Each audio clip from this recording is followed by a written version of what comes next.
What if the galaxy's greatest hero was also its greatest traitor? This is not a tale of conquest, nor of glory. It's the slow death of loyalty, the silence of a father, and the unmaking of a son. Of all the conflicts that have beset this Imperium of mankind, it is the rebellion of the Warmaster Horus, the Horus Heresy, which has left the greatest scars upon its fabric. Even now, centuries after its end, when few save ancient and shriveled creatures such as myself remember the horror of those dark years, men speak of it with awe, for those were the last days of legend, when the Emperor and his sons, the mighty Primarchs, strode forth to war, when the dominion of mankind spread across the galaxy, and none could challenge our might, the last days of a golden age, long since consigned to dust by the actions of one man.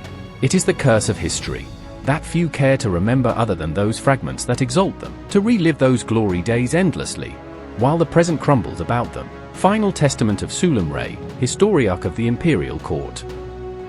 Section I, or the Chosen Son? Horus Lupercal was not just the first Primarch. He was the favorite. The Emperor shaped him to be more than a weapon. He was meant to be his voice. His will extended across the stars. The Warmaster, the most trusted, the one meant to unify all his brothers, and Horus loved him deeply, the kind of love that only a child, desperate to be seen, can offer to a distant father, but love, without reassurance, can curdle into resentment. Section 2, the silence of the Emperor. Then came terror. The Emperor withdrew, locking himself away in secret projects, saying nothing, explaining nothing. He left Horus with the burden of empire. No guidance, no comfort, just silence. And silence is loud. Doubts crept in. Was he trusted, or used? When he was wounded on Davin, bleeding and delirious, the whispers began. Not from enemies, not from traitors, but from those who knew how to feed a starving heart. Section 3, the lie he wanted to hear. They didn't show Horus madness, they showed him truth, or what felt like it. Visions of the Emperor becoming a god, sacrificing his sons, building a new age where they, the Primarchs, would be obsolete. Was it true? Maybe not, but Horus believed it. Because it explained the silence. He saw a future where the Imperium was no longer a dream, but a prison, and he convinced himself, this is not betrayal, this is salvation. Section 4, the turning of the Warmaster. And so, Horus turned, not out of hatred, but out of conviction. He reached out to his brothers. Some followed. Others died. He burned worlds he once liberated. He desecrated temples raised in his name. He tore down what he helped build. And the galaxy bled. Because Horus wasn't just a traitor.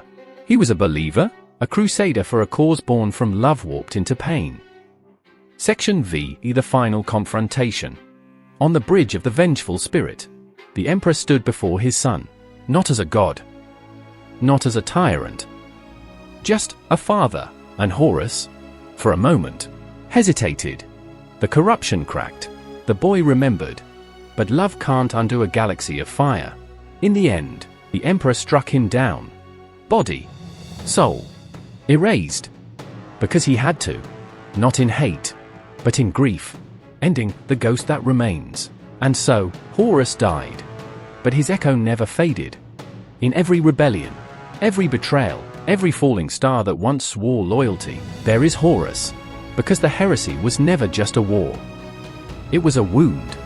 One carved by silence, by pride, by love turned to ash. And it reminds us that even gods can fail, especially when they forget that their sons are still human.